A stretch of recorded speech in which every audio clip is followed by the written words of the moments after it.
querem que continue? Sim, vamos. Estava esperando você para gravar. O que eu estava falando, o Cris, com relação ao que você perguntou,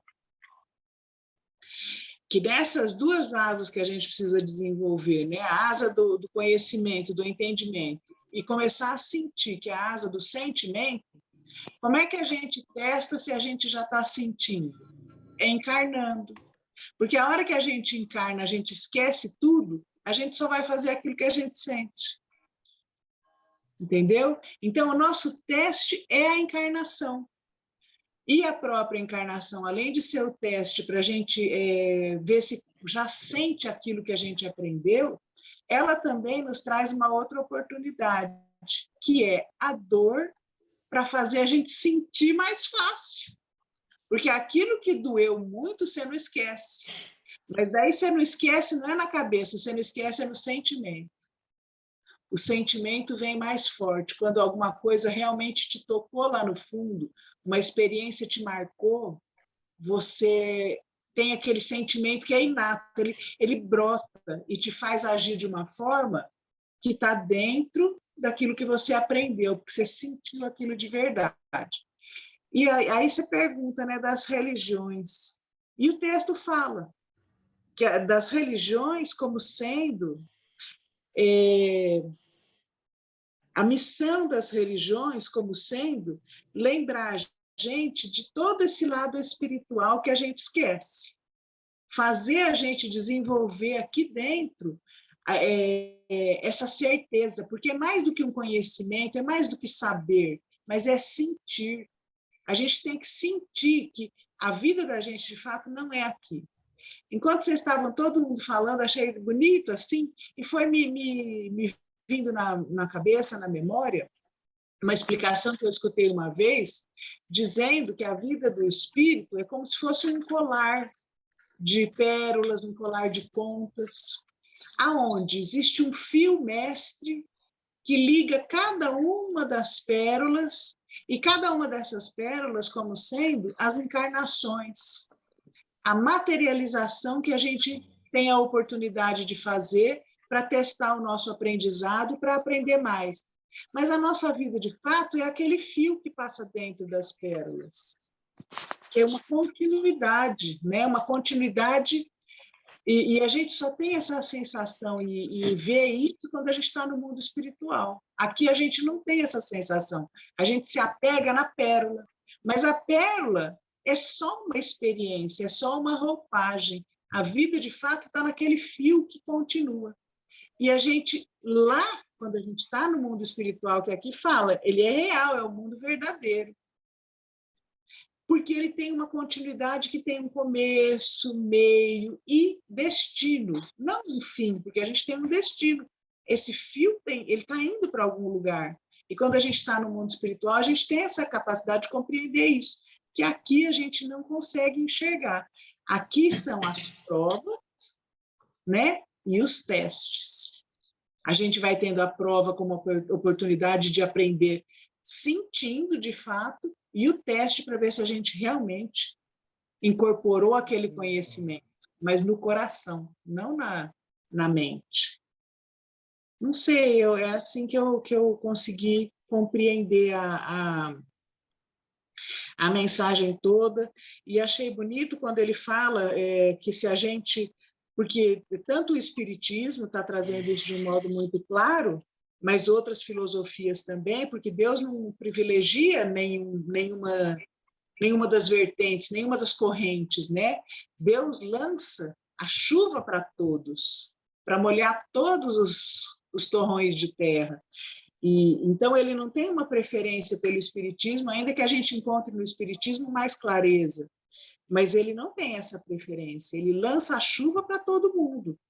E aqui fala que ele tem paciência, ele espera, mesmo quando a gente não acredita nele, quando a gente nega a existência de Deus, mas ele espera porque ele sabe que esse fio vai nos conduzir para algum lugar, com paciência e nos considerando todos iguais. Talvez a diferença entre nós seja em que ponto do fio que nós estamos, né? Um fio que é longo mas é só que momento desse fio que a gente está. E ele fala que basta a gente buscar isso com humildade, que a gente vai ter isso desvendado, né? Um despertar. Eu achei isso muito bonito. Fora o que a dona Carmen falou a respeito do computador, a senhora sabe que ontem a gente falou sobre isso, lá no nosso estudo, antes da reunião mediúnica, a gente estava falando a respeito disso, né? Que tudo é feito em linguagem de computador, tudo no universo. São programas que são criados por Deus e que conversam entre si para tudo se encaixar e dar certo. Mas todos esses programas, é interessante, não têm inteligência. Esses programas são criados por uma inteligência que maneja, que cria, que combina um programa com o outro para tudo dar certo. Mas a inteligência está em quem cria.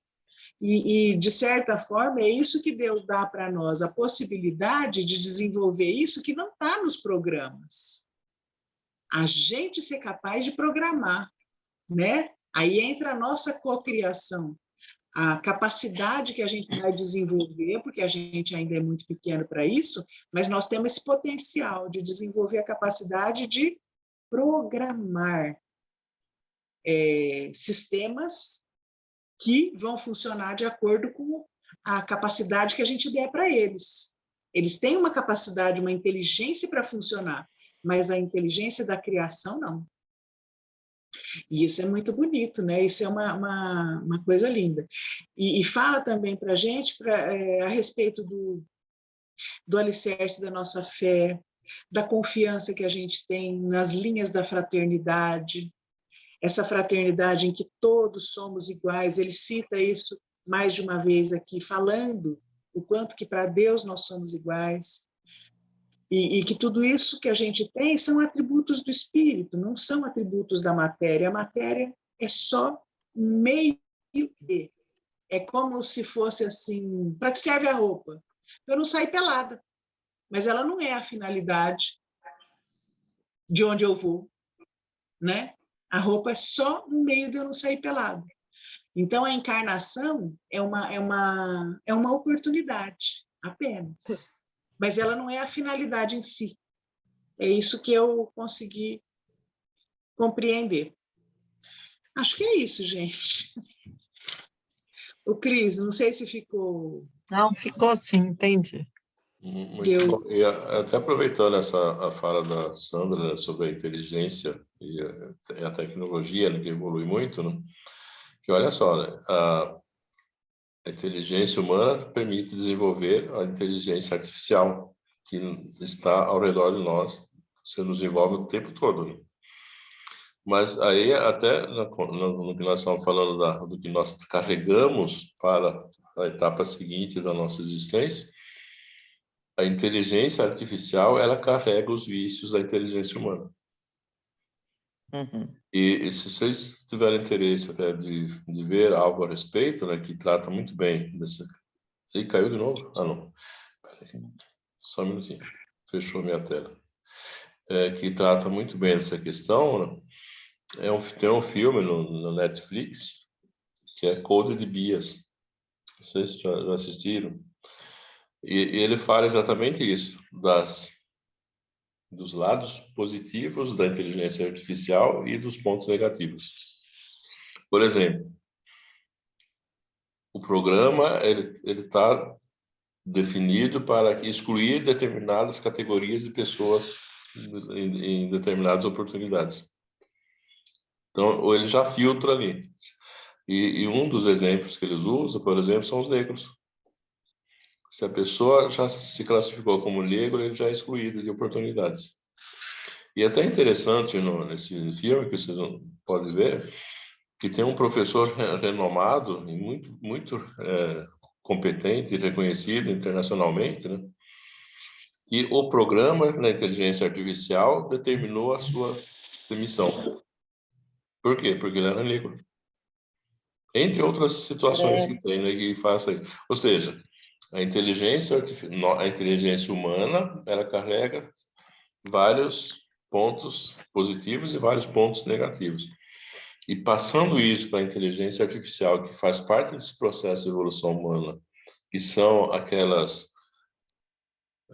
revelações que vão nos sendo permitidas para esse processo de evolução, também existe esse risco de passar para a inteligência artificial os vícios da inteligência humana, que acaba prejudicando o próprio ser humano também. E isso aí faz parte de um processo longo, que aos poucos vai se aprimorando, vai se aprendendo com os erros e acertos, e vai chegando a um ponto. Vai demorar um Como é pouquinho. o nome do livro, Jorge? É Code de Bias. Depois eu coloco no grupo. É muito interessante. Que é mais ou menos um documentário que fala exatamente da questão da inteligência artificial. É muito bacana, né? Vale a pena ver. Mas ela não deixa de ser uma expressão da inteligência nossa. Exatamente. Quem cria ela com todo esse potencial negativo são os próprios homens. Exatamente. Né?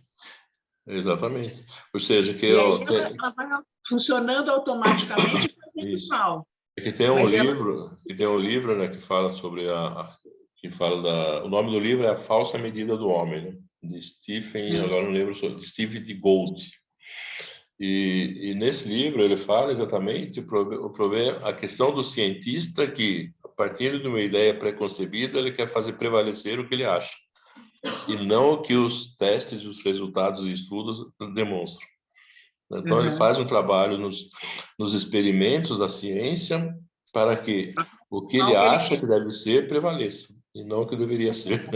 Então, ou seja, isso são vícios do ser humano que eles tentam se manter. Mas a partir do momento que eles se conscientizarem de que isso aí não beneficia ninguém, e que o ideal é procurar harmonizar todas as diversidades para um objetivo comum, que todos estamos no mesmo caminho, aí estaremos nos aproximando do que nos é passado, né? Mas é muito bom. Depois eu acho que isso através da dor, né, Jorge? Oi? Através da dor, por exemplo, quando a pessoa, suponhamos alguém que tenha criado esse filtro contra o negro, um exemplo. E às vezes contra outros preconceitos também. Quando ele for vítima desse filtro, aquilo vai doer de uma tal forma e ficar marcado com tanta profundidade no coração dele, que aí se torna um aprendizado e produz a mudança naquela pessoa. Então, essa é a finalidade da encarnação. Ela nos joga em situações diferentes, para que a gente comece a experimentar aquilo que a gente mesmo cria. E as consequências disso vão produzindo em nós a mudança. Exatamente. Porque daí são mudanças sentidas, não são mudanças só de compreender. Eu compreendi que esses filtros não são muito justos, eu compreendi que eles não são bons, que eles não levam a algo bom, mas o dia em que eu for vítima deles, aí eu vou ter sentido e incorporado uma lição que fica marcada e não se apaga mais. Verdade. Né? Eu acho que é por aí. E a religião, todas elas, têm essa finalidade de nos lembrar constantemente que nós não somos daqui. Aqui é só um estar. Nós somos de lá. Todas as religiões falam, sem parar, do reino do céu. Cada uma com uma terminologia, cada um usa um tipo de linguagem, mas, de certa forma, todas repetem a mesma coisa. O reino do céu, um ser maior que nos criou e a bondade como regra de vida. Né? Todas elas, com palavras diferentes, mas é o caminho para a gente sempre tentar voltar para a origem. Qual que é a nossa origem? De onde nós viemos, para onde nós estamos indo, o que de fato nós estamos buscando. Exatamente. Acho que é muito por aí. Muito bom, Sandra. Excelente. E tem uma outra coisinha só que eu acho que era legal a gente lembrar, que eu escutei, assim, que a ciência não está muito longe de comprovar a existência do espírito. Que ela já está batendo as portas dessa comprovação científica, de um modo bastante claro e abrangente, a existência do espírito. E isso, a partir do momento em que foi comprovado pela ciência, primeiro vai causar em todo mundo que acha que isso não é bom, né, que preferia que isso não acontecesse assim, vai causar uma contrariedade, né? O pobrezinho que provar isso está morto. Fazer o quê?